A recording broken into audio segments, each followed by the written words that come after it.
BS6 வண்டியில வண்டி எப்பயாச்சும் அடைச்சு ஓடுற கம்ப்ளைண்ட் வந்துச்சுன்னா, கண்டிப்பா இந்த டூல் உங்களுக்கு வந்து கண்டிப்பா யூஸ்ஃபுல்லா இருக்கும். என்னன்னு பார்த்தீங்கன்னா, இந்த ஃபியூயல் பிரஷர் காஜ் இந்த எஃப்இசட் வெர்ஷன் 3ல வந்து பார்த்தீங்கன்னா, எப்பயாச்சும் வண்டி அடைச்சு ஓடுற கம்ப்ளைண்ட்.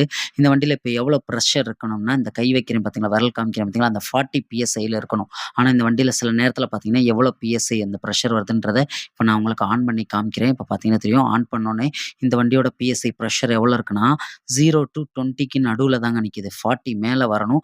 பட் இந்த வந்து பார்த்தீங்கன்னா, 0க்கும் 20க்கும் நடுவுல தான் இருக்கு. பட் இது எப்பயுமே ஆன் பண்ணாலுமே அந்த 40 பிஎஸ்ஐக்கு வரணும். ஆனா இந்த வண்டியில எப்பயாச்சும் ஒரு தடவ அந்த ஊடாலேயே அந்த 15, 18 பிஎஸ்ஐலயே நின்டுக்குது. இப்ப வண்டிய நான் மறுபடியும் சாவிய ஆஃப் பண்ணிட்டு ஆன் பண்றேன். இப்ப பார்த்தீங்கன்னா, மேலே ஏறிட்டு வருதுங்களா? இந்த மாரி தான் எப்பயும் வரணும். ஸோ இது இல்லாம ஊடால கம்மியா வந்துச்சுன்னா, கண்டிப்பா பம்ப்ல பிரச்சனை இருக்குன்னு அர்த்தம். இந்த மாரி பிரஷர் காஜ வச்சு வண்டி அடைக்குதுன்னா, ஈஸியா கண்டுபிடிக்கிறதுக்கு இது ஒரு எளிமையான முறை. நெறைய பேருக்கு ஷேர் பண்ணி விடுங்க.